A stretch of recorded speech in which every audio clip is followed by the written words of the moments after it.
안녕하세요. 저는 착한 아들 둘을 둔 나약한 엄마입니다. 제게는 생각만 해도 끔찍하고 여태 살 떨리는 경험이 하나 있는데요. 아직도 그때의 기억을 털어내지 못하고 가끔씩 악몽을 꿉니다. 두 번 다시 겪고 싶지 않은 일을 지나오면서 제 스스로가 정말 쓸모없고 나약한 존재라고 생각했어요. 두 아이의 엄마로서 전혀 그 노릇을 못했고 무능하기 짝이 없다고 자책을 많이 했죠. 한때는 엄마의 자격이 없다고 여기며 정말 큰일 날 생각까지 했던 사람입니다. 그때마다 제 곁에서 정신 차릴 수 있도록 따끔하게 충격을 준 남편 덕분에 끝내 기회를 다시 얻었네요. 이 글을 쓸 수 있게 되기까지 마음적인 여유를 얻는 데에 굉장한 시간이 걸렸습니다. 이제는 2년 전의 이야기가 되어버린 저의 끔찍한 과거를 지금 청취자들에게 들려드리고자 합니다. 저희 부부는 중국집 가게를 하는 사장입니다. 남편과 함께 신혼 때부터 계획해서 차린 중국집인데요. 한자리에서 제법 오래 했고 매상을 차곡차곡 부지런히 올려 제법 살림을 넉넉하게 살고 있었죠. 위치가 초중고 모여있는 근방에 있었기에 손님은 늘 끊이지 않았어요. 학교에서 배달을 시킬 때도 많고 가족 단위의 손님들이 학교 주변에서 외식하면 만만하게 들여다보는 곳이 저희 중국집이었거든요. 특히 입학식과 졸업식엔 아주 난리가 난답니다. 휴일이 없다 보니까 저희 부부는 평일 낮에 조금 한산할 경우가 휴일이나 다름없었어요. 어떨 때는 피곤해서 하루 정도 쉬고 싶기도 합니다. 사람이라면 아무리 돈 잘 버는 장사치라도 놀고 싶잖아요. 드러눕고 싶기도 하고. 그럼에도 저희 부부는 늘 손님들께 파이팅 넘친다는 소리를 많이 들었는데요. 저희가 그렇게 힘내서 매출에 신경을 기울일 수 있었던 건 당연히 사랑스러운 두 아들 덕분이랍니다. 저희 애들은 특히 짜장면을 좋아해요. 아들 둘은 매번 부모님이 짜장면 집을 해서 너무 좋다고 해맑게 얘기를 하더라고요. 아들들이 말하기를 자기들 반에서 저희 부부가 제일 갖고 싶은 부모님으로 소문이 났다지 뭡니까. 아들 친구들이 하나같이 저희 아들을 보고 매일 짜장면을 공짜로 먹을 수 있어서 좋겠다고 그렇게 부러워한대요. 자식들이 저렇게 저희를 자랑스러워하고 좋아하는데 저희가 어떻게 힘이 안 생기겠습니까? 자식들만 보면 없던 힘도 생긴다는 저의 친정 부모님 말이 자식을 낳고 보니까 완전 이해가 되더라고요. 건강하게만 자라줘도 너무 좋은데 저희 부부가 또 하나 복받은 게 뭐냐면요. 저희 아들들은 연년생인데도 싸우지 않고 참 사이가 좋았다는 거예요. 쌍둥이처럼 똑 닮아서 사람들이 볼 때마다 쌍둥이 아니냐고 묻기도 하는데 보통은 형제 자매가 그런 소리를 들으면 서로 기분 상해하지 않습니까? 그런데 저희 아들들은 사람들한테 그런 소리 듣는 걸 되게 좋아하고 즐겼다는 겁니다. 형제 애가 남다르게 좀 강했어요. 한참 친구들 좋아할 시기인데도 둘과의 약속이 우선인 애들이었다니까요. 둘이서 놀 땐 웬만한 사이좋은 딸아이들처럼 매일 붙어 다니면서 얌전히 불록놀이를 한답니다. 부모라면 내 새끼들이 싸우지 말고 사이좋게 지내길 바라잖아요. 솔직히 둘째를 가지고 성별이 남자아이란 걸 알았을 때 내심 첫째와 자주 싸우게 될까봐 걱정했거든요. 그런데 첫째가 둘째한테 먼저 많이 양보하다 보니까 둘째도 자연스레 그걸 배워서 형을 챙기더군요.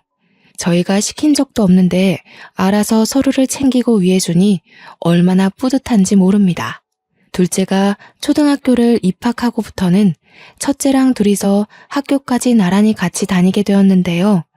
1살 차이라지만 첫째가 워낙 듬직했기 때문에 저와 남편은 얼른 둘째가 학교를 다니길 기다리고 있었습니다. 둘째가 아직 유치원 졸업을 못했을 땐 늘 제가 일을 하다 말고 데리러 갔었거든요. 일이 바쁠 때 항상 아이 하원이 겹쳤는데 남편 혼자 두고 얼른 나갔다 오는 것도 생각보다 곤란한 일이더라고요. 그런데 아들들이 같이 학교를 다니니까 첫째가 알아서 둘째를 데리고 학교를 하는 겁니다. 이마저도 첫째한테 부탁한 일이 아니었어요. 말 그대로 첫째가 알아서 둘째를 챙겨 나오고 있더군요. 둘째 손을 꼭 잡고 하교를 하는 모습을 보고서 그때 제가 첫째한테 앞으로 동생 챙겨서 와줄 수 있겠냐고 부탁을 했었습니다. 엄마가 이런 부탁해서 미안해. 우리 현중이가 동생 잘 챙겨서 집에 올 수 있지? 엄마 아빠가 너무 바빠서 현수를 못 챙길지도 모르거든. 현중이가 형으로서 한번 책임져 볼래? 그런 건 걱정 마. 현수 마치는 시간이랑 내가 마치는 시간이랑 비슷해서 별로 어렵지 않아. 현수한테도 혹시 먼저 마치게 되면 우리 반에 오라고 했거든. 현수도 알겠대. 우리가 무슨 복이 있어서 이렇게 듬직한 아들들을 낳았을까. 현중이 덕분에 엄마 아빠가 더 힘내서 짜장면 팔 수 있겠다. 고마워 아들. 첫째가 흔쾌히 허락해주는 덕에 저는 남편과 장사에 좀 더 신경을 쓸 수 있었어요. 그리고 저희에겐 이웃이기도 했고 같은 학부모 입장이기도 한 측근 부부가 있었습니다. 저희 가게 옆에 나란히 장난감 가게 하나가 있었어요. 같이 장사하는 입장에서 오다 가다 마주치는 덕에 친해진 이웃들이죠. 그 사람들과는 자녀 학교가 같은지라 학부모 교육이나 모임이 있으면 시간 맞춰 같이 갈 정도로 친했습니다. 유나 엄마, 학교 상담 오늘 윤주 차례지? 우리 아들 순서랑 비슷하게 걸려서 같이 가면 될 것 같은데 시간 괜찮겠어? 그럼요 언니. 나중에 저녁 때쯤 제가 언니 가게 찾아갈게요. 상담 끝나고 차 한잔 할래요? 이번에 저희 외가 쪽에서 콧감 가지고 왔는데 아주 실하고 맛있더라고요. 좀 챙겨드릴게요. 맛있는 거 있으면 늘 나눠 먹고 서로의 자녀들을 내 자녀처럼 돌봐주기도 했습니다. 너무 고맙게도 우리 아들들 생일이 되면 그 집에서 장난감도 하나씩 선물을 해주곤 했어요. 직접 골라서 원하는 걸 갖게 해주었는데 그날만 되면 아들들이 아침부터 기뻐 날뜁니다. 장난감 받는 날이라면서 마치 산타 할아버지한테 선물 받는 것처럼 행복해했죠. 아들이 둘인 저희와 달리 그쪽은 딸이 둘이었는데요. 저희처럼 연년생은 아니었고 첫째 딸이 우리 첫째 아들과 동갑이고 둘째 딸이 아직 유치원을 다니고 있었습니다. 서로 거리가 가깝다 보니까 자연스레 아이들 4명이서 서로를 잘 어울려 놀게 되더라고요. 따로 소개해 준 적도 없는데 자기들끼리 이미 친한 걸 보고 역시 아이들 친화력은 남다르다고 생각했죠. 또 아이들 입장에선 얼마나 재미있는 환경이겠습니까? 조금만 왔다 갔다 하면 부모님 가게를 탐방할 수 있고 더 가면 학교 놀이터에서 놀 수도 있고 서로 늦게까지 놀더라도 집이 가까우니 금방 귀가할 수 있으니 말입니다. 저희 아들들은 물론이고 장난감 가게 딸내미들에게도 짜장면을 무상으로 많이 제공해 줬습니다. 맛있는 거 좋아할 나이들이다 보니 딸아이들도 자기 집에 가서 밥을 안 먹고 꼭 저희 가게로 와 중국 음식으로 해결하더군요. 아이들 건강에 해라도 될까봐 제가 나름 조절해서 식사를 챙겨주기도 했네요. 한날은 장난감집 둘째 딸이 짜장면을 먹는데 온 얼굴에 범벅을 해놨더라고요. 어머 유나야. 아이고 세상에 너희 엄마 아빠가 보면 시겁하겠다. 예쁜 옷도 다 버려놨네. 안 되겠다. 이러고 가면 내가 네 엄마한테 욕먹겠어. 이모랑 같이 씻으러 가자. 저는 그대로 아이를 달랑 들어서 2층으로 올라가 샤워까지 시켰습니다.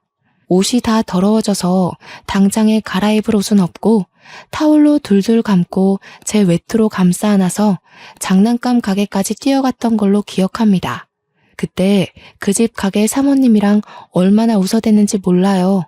그 집에서 고맙다고 말하다가도 자기 딸내미 몰골을 보면서 귀엽다고 엄청 사진을 찍었습니다. 지나고 생각해보니 그 당시 참 즐겁고 평화로운 날들을 보냈었네요. 아이들 넷은 주로 학교 앞 놀이터에서 놀곤 했습니다.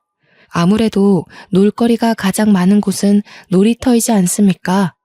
놀이터는 저희 가게에서 횡단보도 하나만 건너면 바로 있어요. 항상 시간과 약속을 잘 지키면서 놀던 아이들이기에 부모 되는 저희 입장에서 걱정이 좀 덜했던 것 같습니다. 정해진 시간까지 놀고 와서 저희 집에서 같이 밥 먹고 해산하는 게 아이들의 패턴이었죠. 둘째들은 휴대폰이 없었지만 첫째 2명은 휴대폰을 가지고 있었기에 연락이 가능하다는 점에서 어른들이 조금 더 안도했습니다. 그랬기 때문에 아이들에겐 늘 문제가 없었고 매일 같은 일상이라 그날의 실수는 더더욱 상상하지 못했어요. 지금도 당시만 생각하면 그렇게 심장이 떨립니다. 이날 제 목숨이 끊어진 것과 다름이 없는 일이 발생한 것인데요. 한날 장난감 가게 부부를 저희 중국집으로 초대해서 브레이크 타임에 같이 담소를 나누고 있던 적이 있었습니다. 한참 놀고 있어야 할 아이들이 갑자기 허둥지둥 소리를 지르며 들이닥치는 겁니다. 엄마, 아빠, 어떤 아저씨들이 현수 잡아갔어요. 문방구에 유나 젤리 산다고 같이 갔다가 유나가 울면서 혼자 돌아왔는데 현수가 잡혀갔다고 그랬어요. 원래 유나를 데려가려고 했는데 현수가 구해주다가 현수가 잡혀갔대. 우리가 다 같이 가봤는데 이미 현수가 없어져서 못 찾았어. 아이들이 서로 큰 소리로 자기의 의견부터 앞세우고 옆에서 유나까지 오느라 뭐라고 얘기를 하는지 다들 처음엔 바로 알아듣지 못했습니다. 응? 뭐라고? 한 사람씩 얘기해봐. 뭐 재미난 일 있었던 거야? 다들 얼굴에 땀이 장난 아니네. 오늘 단체로 목욕시켜야겠어. 이때만 해도 다들 남편 말에 하하호호 웃기만 했던 걸로 기억합니다. 그런데 엄마라면 자식이 잘못된 상황에 대한 촉이란 게 있잖아요. 그 난잡하고 정신없는 상황에서 제 온몸의 털이 바짝 솟는 겁니다. 남편을 포함해서 장난감 가게 부부들도 아이들을 우선 진정시키는 데에 신경을 기울인 반면 저는 가게를 당장 박차고 나갔습니다. 중구난방한 아이들의 주장에서 제 둘째 아들의 위험한 신호를 알아들었거든요. 제가 가장 먼저 가게를 뛰쳐나왔고 뒤늦게 아이들에게서 상황을 제대로 듣고 따라 나온 남편과 장난감 가게 부부가 시겁하며 같이 뛰었습니다. 저희들 모두는 우리 첫째가 알려주는 곳으로 정신없이 달려갔어요. 그러니까 아이들 말은 골목 쪽에서 차 한 대가 나타났고 원래는 유나를 데려가려 했는데 같이 있던 제 둘째 아들이 그걸 말리다가 아저씨 다리를 깨물었고 그것에 화난 아저씨가 유나를 버리고 제 아들을 잡아갔다. 그렇게 설명을 해주었습니다. 그 말을 듣는데 순간 머릿속이 새하얘지는 게 아니겠어요? 다리에 힘이 풀리고 심장이 내려앉아 정신을 차릴 수가 없더라고요. 어떡해 여보, 우리 현수 어떡해. 잘못된 거 아니야? 이게 대체 무슨 일인 거야. 빨리 찾아야 돼. 이러고 있을 시간 없어. 경찰 불러 얼른. 남편도 사태의 심각성에 놀란 듯 했지만 제가 정신없이 우니까 일단 저를 진정시키려 하더군요. 저는 애꿎은 남편을 붙잡고서 다 필요 없으니까 당장 경찰한테 전화 좀 해달라고 소리만 질렀습니다. 옆에서 장난감 가게 부부가 대신 신고를 해주었고 얼마 뒤 경찰이 우리를 태우러 왔어요. 경찰과 함께 확인한 놀이터 근방 CCTV에는 검정색 차는 잡히지만 담장에 가려 아이들의 모습은 보이지 않았습니다. 안타깝게도 차가 다닐 수 있는 골목임에도 불구하고 사각지대였던 겁니다. 경찰이 곤란해하는 눈짓을 보곤 정말 실신할 정도로 정신을 놓을 것 같았네요. 저희가 다 같이 경찰서로 오는 바람에 어쩔 수 없이 아이들도 같이 데려왔는데요. 경찰이 유일하게 목격자인 아이들에게 현장을 한 번 더 물어보는 겁니다. 그런데 또 문제는 정작 어느 정도 판단력이 있는 첫째들은 어린 유나한테 얘기를 전해 들은 거였단 거지요. 우리 아들을 데려간 아저씨들을 본 사람은 고작 6살인 유나밖에 없었다는 거예요. 어린 아이의 말은 신빙성이 없지만 그래도 경찰이 유나한테 조심스레 물었습니다. 그러나 그 일 이후로 지레 겁을 먹은 유나는 부모 뒤에 숨기만 할 뿐 어떤 얘기도 해주지 않았습니다. 가슴이 미어 터질 것처럼 불안하던 저는 결국 어린아이한테 몹쓸 짓을 해버렸는데요. 다짜고짜 유나를 붙들고 무섭게 다그치고 말았습니다. 말해 유나야, 네가 봤잖아. 우리 현수 데려간 아저씨들 너밖에 안 봤잖아. 네가 말해야 현수를 찾을 수가 있어. 현수 엄마, 왜 이래요? 우리 유나도 많이 놀라서 시간이 필요하단 말이에요. 불안한 건 알겠는데, 그래도 아이한테 이러는 건 아니죠. 유나한테 시간이 필요할진 몰라도 내 아들한텐 시간이 없다고요. 우리 현수가 유나 구하다가 그렇게 됐다잖아요. 다른 사람도 아니고 유나 엄마가 이렇게 나오면 안 되죠. 상황이 참 엉뚱하게 흘러가 버렸는데요. 항상 친구처럼 지냈던 유나 엄마랑 결국 싸움을 벌이고 말았지 뭡니까. 어른들이 목소리 높여서 다투다 보니까 유나는 또 큰 울음을 터뜨렸고, 경찰은 그런 유나한테서 더 이상 목격자 진술은 어렵다고 판단을 해버렸습니다. 당시에는 유나의 진술이 무엇보다 큰 희망이었는데 그것마저 가망이 없게 되자 저는 절망하고 말았는데요. 경찰들한테 무릎을 꿇고 사정을 하면서 제발 우리 아들 좀 찾아달라고 부탁을 했습니다. 그나마 이성을 붙들고 있던 남편이 경찰과 얘기를 해서 신고 접수를 했던 걸로 압니다. 그 길로 우리 집과 장난감 가게 부부는 사이가 서먹해졌어요. 그래도 꽤 긴 세월을 이웃으로 함께 잘 지냈는데 한순간에 남보다 못한 사이가 되어버렸죠. 그러거나 말거나 저는 경찰 도움으로 아들 찾는 데 여념이 없었습니다. 장사는 해야 했기에 남편만 정신 바짝 차려 일을 했고, 저는 길거리를 돌아다니며 전단지를 뿌려 방송국도 찾아가 할 수 있는 모든 걸 다 시도하며 아들 찾기에만 온 에너지를 쏟았습니다. 저희 집이 돈이 부족한 게 아니기 때문에 제 아들을 찾기 위해서 더더욱 수단을 가리지 않았죠. 그러면서도 하원하고 돌아오는 유나를 기다렸다가 유나를 붙잡고 계속해서 그날의 진위를 물었습니다. 유나야, 아직도 말해줄 생각이 없는 거니? 우리 현수는 너 구하려다가 사라졌는데 너는 뭐가 그렇게 무서워서 입을 꾹 닫고 있는 거야? 이모가 불쌍하지도 않아? 유나가 기억나는 거 조금만 얘기해줘도 현수 오빠 찾을 수 있어. 응? 그만하세요, 아줌마. 저희 엄마가 아줌마 만나서 얘기하지 말라고 그랬어요. 제 동생 그날 이후로 잠도 제대로 못 자요. 엄마가 최대한 그날을 잊는 게 좋다고 저보고도 얘기하지 말라고 했어요. 뭐? 지금 너희들은 다 무사하다고 이렇게 모른 척하는 거야? 우리 현수가 유나를 무슨 마음으로 구했는데 어떻게 우리한테 이럴 수가 있어? 유나가 잠을 제대로 못 잔다고? 그럼 우리 현수는, 집에도 못 오고 있는 우리 현수는 얼마나 무섭겠어. 아이들한테 화풀이를 해서는 안 되는 거였는데 어른답지 못하게 고작 9살과 6살짜리 애들을 붙잡고 성질을 내버렸습니다. 그냥 너무 화가 났던 것 같아요. 우리 아들이 좋은 마음으로 유나를 도와줬을 걸 알기 때문에 마냥 모른 척 그날을 덮으려고 하는 유나 식구들이 밉더라고요. 제가 울분을 터뜨리자 윤주가 유나를 슬쩍 당기며 제게서 떨어뜨려 놓았습니다. 그대로 저한테서 도망쳐 부모님을 부르며 집으로 달려갔죠. 저만 이 상황이 답답했던 겁니까?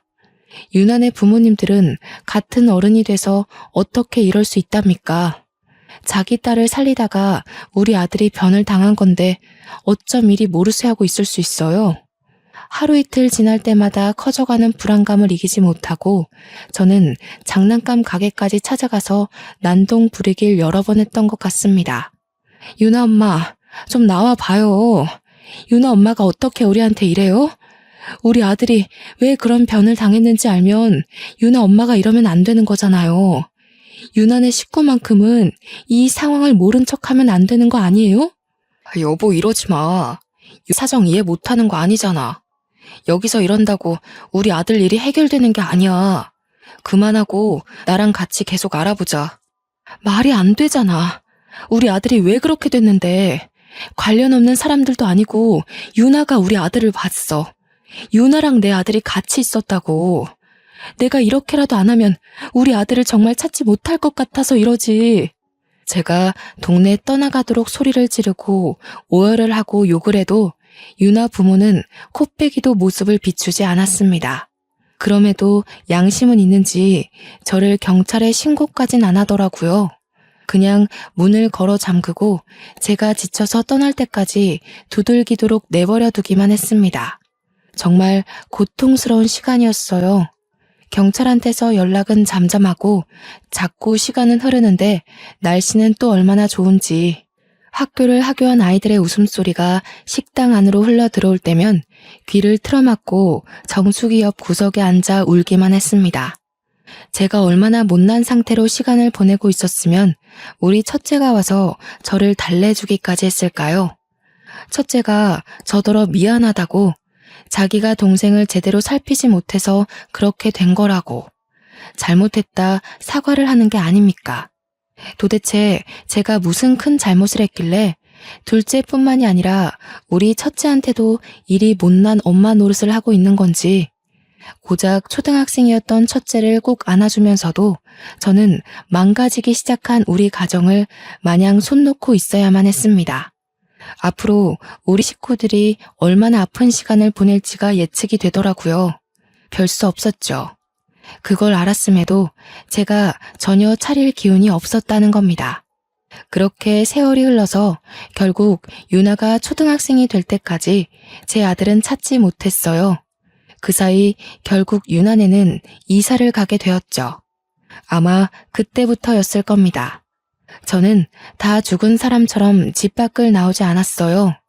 장사도 돕지 못하고 내내 둘째 방에 누워만 있었습니다. 우리 아들의 살내음이 여전히 남아있는 그곳에서 벗어나지 못했어요. 매일 울기를 반복했고 실제 둘째의 꿈을 몇 번 꾸기도 했습니다. 첫째와 남편은 저를 걱정하면서도 어쩌지 못해 같이 소가리만 했는데요.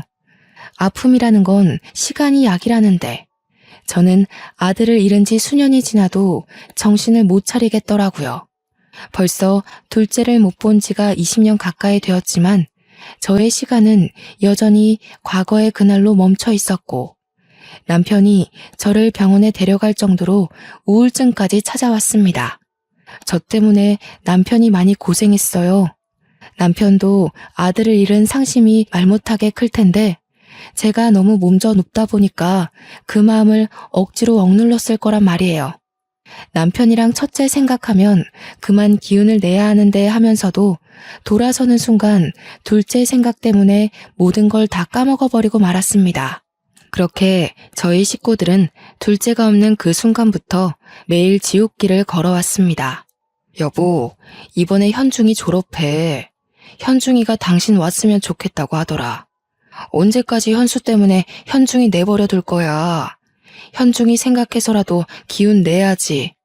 제 시간은 둘째가 8살인 그때로 멈춰 있는데 어느새 첫째는 대학을 졸업하는 나이가 돼버렸더라고요. 제가 살펴보지 못한 사이에 첫째는 벌써 의대 졸업을 앞둔 장학생이 되어 있었습니다. 시간이 벌써 그렇게 흘러버렸다는 걸 정말 몰랐어요. 그런데도 왜 나는 여태 둘째를 찾지 못했을까? 내겐 그렇게 수많은 날들이 있었고 기회가 많았는데 왜 무력했을까? 더 힘을 내지 못했을까?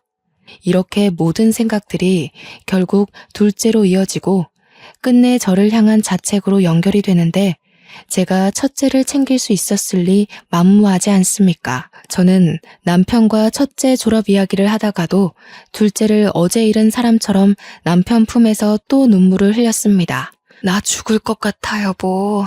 아무래도 안 되겠어. 우리 현중이한테 너무 미안하지만 나 우리 현수 이렇게 보내고 못 살아요. 내가 우리 아들 혼자 있는 걸 이대로 둘 수가 없을 것 같아. 무슨 소리 하는 거야, 지금? 현수를 정말 생각한다면 죽을 것 같은 힘을 억지로 내서라도 내 아들을 기다릴 생각을 해야지. 쓸데없는 생각하지 마. 당신 지금 현수 엄마이기도 하지만 현중이 엄마이기도 해. 이때야말로 제가 정말 진심으로 극단적인 생각을 했던 순간입니다. 그 어린 아들이 누군지도 모를 어른의 손에 잡혀가 낯선 곳에서 혼자 두려움에 떨고 있을 생각을 하니 엄마인 제가 숨을 쉬고 있는 게 너무나도 죄스럽게 느껴졌거든요. 엄마로서 아무것도 못하고 손 놓고만 있어야만 하는 당시 현실이 저를 손가락질하는 기분이었습니다. 아무래도 제가 무의식적으로 우리 아들이 죽었다고 인정한 듯 싶어요. 그래서 그때 아마 제 둘째를 따라 죽고 싶었던 게 아닌가 생각이 듭니다. 제가 그런 위험한 고백을 하고 나서부터 남편과 첫째는 번갈아가며 저를 더 극진히 보살폈습니다. 그야말로 민폐덩어리가 따로 없었죠. 둘째를 잃고 엄마의 자격이 없다고 반평생을 괴로워하며 살았음에도 정작 살아있는 식구들에게마저 여전히 쓸모없는 아내이자 엄마로 있었던 거예요. 남편한테도 너무 미안했지만 특히 첫째한테 미안해서 한날의 졸업을 앞뒀는데도 공부를 하고 있는 첫째 방을 찾아갔습니다. 현중아, 엄마가 미안해. 엄마가 진작에 정신을 차리고 우리 현중이 보살펴줬어야 하는데 아무것도 못해주고 이렇게 슬퍼하기만 했네. 너무 미안하다, 아들. 누굴 닮아 이렇게 잘 커준 건지. 우리 아들 정말 훌륭하게 자라줬네. 졸업 너무 축하해. 엄마, 나 아직 현수 포기 안 했거든. 앞으로도 현수를 직접 눈으로 보기 전까지 포기 안 할 거야. 근데 우리가 현수 생사는 알아야 되잖아. 당연히 현수가 살아있다고 믿지만 확실히 하기 위해서 이제 그만 유전자 등록을 하는 게 어떨까 싶은데. 첫째는 자기도 둘째가 돌아오길 나날이 기도하고 있다고 했습니다. 동생을 지켜주지 못했다는 사실에 첫째도 그날이 꽤 트라우마로 남아있는 것 같았어요. 그러면서도 과연 정말로 동생이 살아있을까 그런 걱정 때문에 늘상 무거운 책임을 안고 있는 듯 했죠. 저는 첫째가 하고자 하는 말이 무슨 뜻인지 못 알아듣는 게 아니었습니다.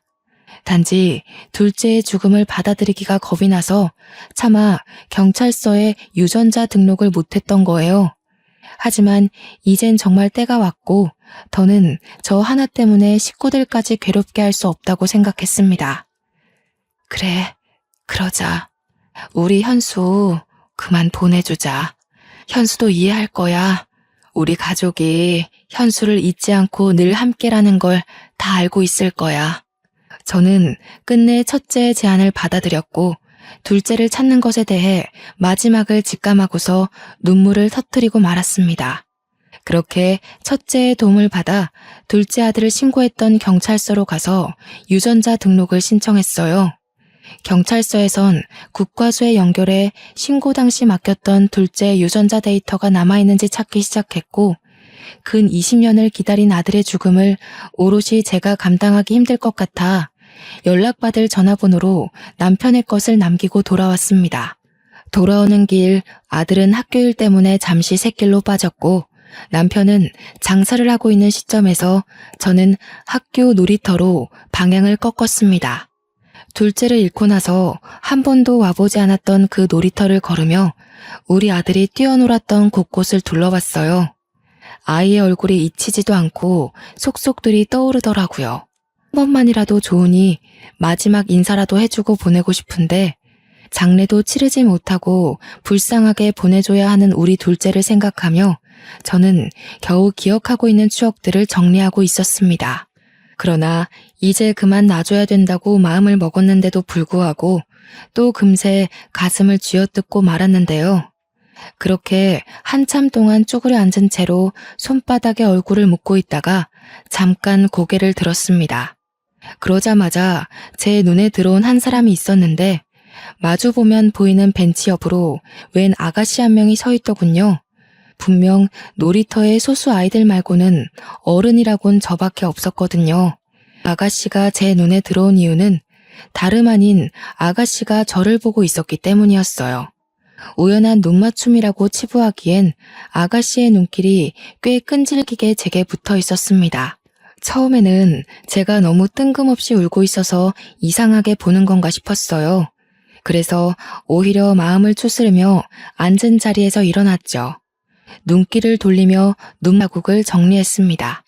그런데 슬쩍 다시 본 아가씨 또한 저처럼 울기라도 했는지 눈가를 훔치면서 돌아서더라고요. 그냥 그러려니 생각하며 넘길 수 있는 일이라고 볼 수도 있으나 그때의 제 느낌은 좀 달랐습니다. 제 기분상 아가씨가 분명 저를 알고 있는 사람 같았고 그게 마치 제 사정 또한 알고 있다는 걸로 느껴졌어요. 그러니까 꼭 우리 둘째의 사고를 같이 슬퍼하는 것처럼 보였다는 거죠. 그 생각이 들자마자 떠오른 한 사람이 있었는데요. 바로 유나라는 아이였습니다. 유나는 우리 둘째보다 2살이 어렸으니까 아마 저 여자처럼 아가씨가 다 되었을 겁니다. 저는 뒤늦게 일어나 급히 아가씨가 사라진 도로 쪽으로 달렸는데요. 이미 인파 속으로 묻힌 아가씨의 흔적은 찾을 수 없는 지경이 되어버렸습니다. 과연 그 아가씨가 정말로 유나였을까요? 그날의 기억은 아직까지도 의문으로 남는 일이네요. 국과수에서 연락 주기로 한 당일이 되었을 때 저는 마지막으로 둘째 아들의 이불을 개면서 짐을 하나씩 정리하고 있었습니다. 그런데 다짜고짜 남편이 문 부서질 듯 활짝 열고서 급히 뛰어들어오는 거 아니겠습니까? 그러면서 하는 말이 유전자 검사 의뢰한 거 경찰한테서 연락이 왔다고 하는 겁니다.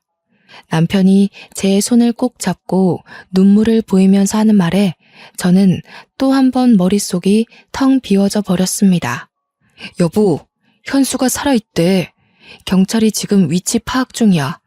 어떻게 이럴 수가 있지? 우리 현수가 정말 장하게 버텨준 거야. 거 봐. 우리 아들 살아있을 거라고 했잖아. 이제 다 끝났어. 여보, 더 이상 마음고생 안 해도 돼. 정말 고생했어. 남편의 말을 듣는데 지금 제가 꿈을 꾸고 있는 건지 판가름하기까지 오래 걸렸습니다.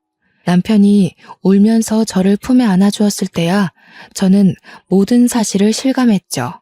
그게 정말이야? 정말 우리 아들이 살아있대? 어디? 치리대. 당장 가봐야겠어. 여보, 나 좀 아들한테 데려다줘. 경찰이 연락 줄 거야. 아마 하루 정도는 걸릴 거라고 했어. 이제 막 추적 들어갔다고 찾는 건 지금부터래. 아마 살아있을 가능성이 크다고 했어. 남편 말대로 둘째를 찾은 뒤에 연락을 주겠다던 경찰은 하루가 지나서 다음날 아침에 전화를 해주었습니다. 진작에 일정을 정리해놓았던 저희 가족은 모두 경찰서로 정신없이 갔어요. 경찰이 안내해준 곳으로 따라갔더니 웬 청년이 하나 앉아 있었는데요. 좀 꾀지지하긴 했으나 우리 둘째가 맞다는 걸 단번에 알아봤지 뭡니까. 너무 많이 커버렸지만 제가 바로 알아볼 수 있었던 이유는 바로 첫째와 쌍둥이처럼 똑 닮은 얼굴 때문이었습니다. 현수야, 아이고 감사합니다. 하느님 너무 감사합니다. 우리 현수 고생 많이 했지. 엄마가 늦게 찾아서 미안해. 이렇게 살아있는 줄도 모르고 엄마가 더 노력하지 못했어. 고맙다. 있어줘서 고마워. 그때부터 저는 정신없이 울면서 우리 둘째 얼굴을 만지느라 주변 기억들은 좀 흐릿합니다. 둘째를 안아주면서도 이게 현실이 맞나 싶어서 몇 번이나 아들을 주물럭거렸어요. 남편과 첫째와도 인사를 나누는 둘째를 놓지 못하고 내내 붙잡고 있었습니다. 둘째가 제게 엄마라고 불러주는 말을 듣고 나서야 이 모든 것이 현실이라는 걸 제대로 받아들였던 것 같네요. 저희 식구들은 둘째의 이야기를 듣기까지 가족 간의 상봉을 실감하느라 좀 오래 걸렸습니다. 도대체 어떻게 지냈던 거야? 이렇게 멀쩡히 살아있었으면서 왜 우리를 찾아오지 못했어? 어디 멀리 가서 있었던 거니? 너를 찾으려고 방방곡곡을 돌고 방송까지 냈는데도 못 찾았는데 그럴 만한 이유가 있었던 거야? 몰라. 살았는지도 모르겠고 집에 어딘지도 기억이 잘 안 나고 그냥 깡패 아저씨들이 도망가면 가만 안 둔다고 해서 시키는 대로 있었어. 듣고 보니 둘째는 잡혀가자마자 웬 껌파리로 구걸을 하면서 사람들한테 돈을 받아 바치는 일을 했다고 합니다. 질이 나쁜 아저씨들이라 너무 무서워서 감히 탈출할 생각도 못했고 자기 말고도 다른 어린애들이 많았다고 해요. 고등학생 나이가 되고부터는 아저씨 일터에서 일을 했는데 거기 손님으로 오는 아저씨들이 도박으로 돈을 잃으면 홧김에 손찌검을 하는 사람들도 있었다고 하는 거 아니겠습니까? 그 소리를 듣는데 얼마나 억장이 무너지던지.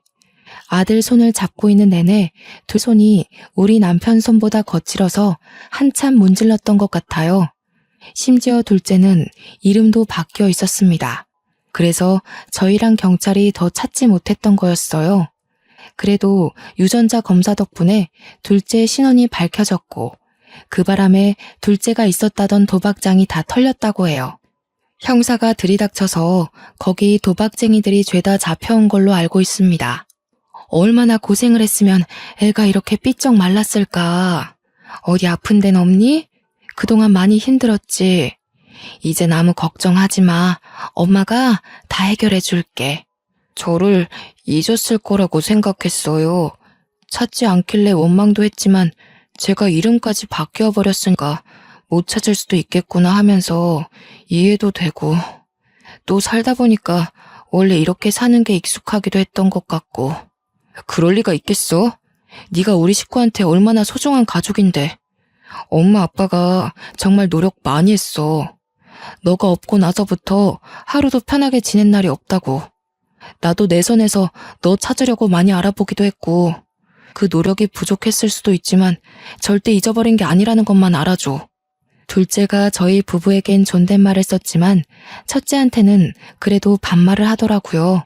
부모와의 애와 형제의 애가 다르다는 게 이런 부분에서도 뭔가 작용하나 봅니다. 둘째는 형이 주는 손길을 잡고서 내내 참고 있던 눈물을 터뜨렸어요. 부모도 부모지만 형과의 추억이 제법 길고 강하게 남은 것 같아 그마저도 얼마나 다행인지 몰라요. 그렇게 한참을 가족끼리 대화를 나누고 있는데 중간에 경찰이 오더니 둘째한테 무언가를 보여주더라고요. 다행히 몽타주가 잃지 않은 사람도 같이 잡혀왔네요. 보안이 상습범이더라고요. 배현수 씨 잡아간 사람 이렇게 생긴 사람 맞나요? 둘째는 형사가 보여주는 몽타주를 보면서 완전히 똑같은 건 아니지만 대충 그렇다고 했습니다. 실 사진도 아닌데 몽타주만 보고도 둘째가 겁을 먹더라고요. 그래서 제가 아이의 손을 더 세게 잡아주었죠. 헌데 경찰이 보여주는 몽타주에서 좀 의아한 부분이 있었습니다. 이건 저만 그렇게 느낀 것이 아니라 식구들 모두 이상하게 생각한 부분이었는데요. 저희 사건에는 어린아이 유나 말고는 목격자가 없었지 않습니까? 목격자가 더 있었다면 한참 경찰들이 사건을 파헤칠 때 드러났을 겁니다. 유나네 집은 이사하면서 그대로 도망쳐 버렸으니 사실상 목격자가 없는 것과 같은데 이게 어떻게 된 일일까요? 그렇잖아도 남편이 먼저 형사님께 물어보았습니다. 그런데 선생님, 당시 목격자가 어린아이 말고는 없었던 걸로 알고 있는데 어떻게 몽타주를 딴 거죠? 혹시 중간에 다른 목격자라도 발견이 됐던 건가요? 아, 아직 모르시는군요. 10년 전쯤인가 중학생 여자아이가 혼자 찾아왔었어요. 현수 씨 사건 얘기를 하면서 자기가 그날 목격자라고 얘기해주고 갔습니다. 오래전 일이었을 텐데 선명하게 기억하고 있더라고요. 그날 일 때문에 그렇게 악몽을 꾼다고 하면서 엄마 몰래 왔다고 그랬던 것 같네요. 중학생 여자아이. 그 말을 듣는데 왜 놀이터에서 본 아가씨의 모습이 오버랩 되는 건지 몰랐습니다. 엄마 몰래 찾아왔었다는 말도 저의 반응을 크게 만드는 데에 한몫했어요. 뭐라고요? 그 아이가 분명 목격자라고 그랬습니까? 10년 전이 중학생이면 지금 20대라는 거죠? 혹시 그 사람 성함이 어떻게 되는지 알 수 있을까요? 아이고, 그건 목격자 신원 보호 때문에 말씀드리기가 곤란해요. 죄송합니다. 그런데 자기가 그 동네 장난감 가게 집 딸이었다고는 했습니다. 자기를 구해준 오빠가 잡혀갔다고 그렇게 말했네요. 그 얘기를 듣고 저희 식구는 유나의 진술이라는 걸 바로 직감했습니다. 그렇다면 전날 놀이터에서 봤던 그 아가씨가 정말 유나였던 걸까요? 확실한 증거는 없지만 왠지 유나가 맞는 것 같은 느낌이 들었어요.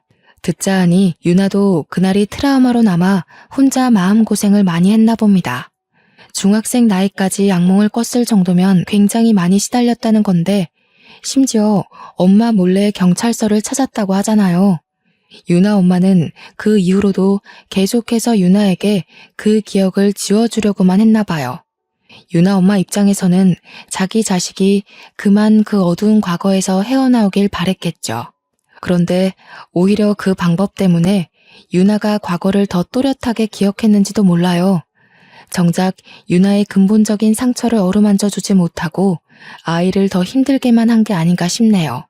저 또한 지난 일이라지만 당시 우리 둘째 일 때문에 그 조그만 아이를 닥달했던 게 문득 미안했습니다. 분명 저의 어른답지 못한 발악 때문에 유나한테 더 트라우마가 되었을 거라고 봐요. 지금은 유나네가 어디서 어떻게 살고 있는지 모르겠지만 우연히 만나게 된다면 유나한테 꼭 미안했다고 말해줘야겠습니다. 경찰서를 나온 뒤 저희 식구는 둘째를 데리고 가장 비싸고 맛있는 레스토랑에 가서 밥을 먹이려고 했습니다.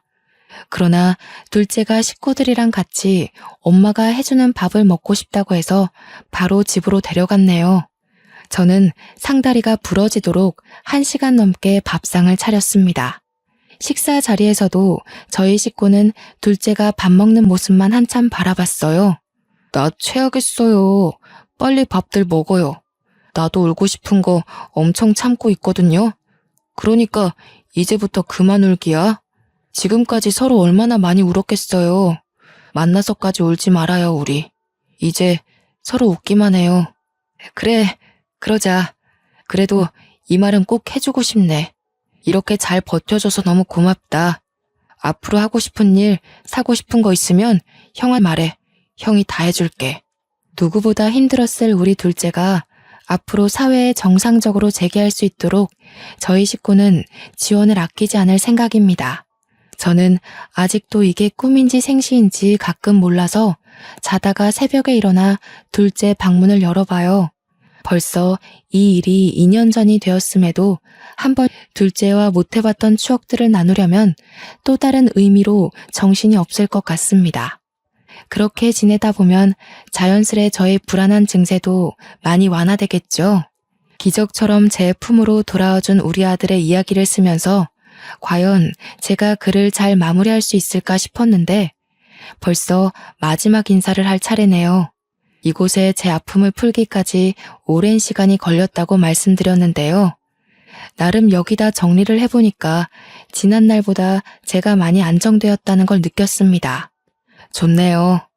이런 기회를 통해 제 안에 있던 온전한 트라우마를 꺼내놓은 기분이에요.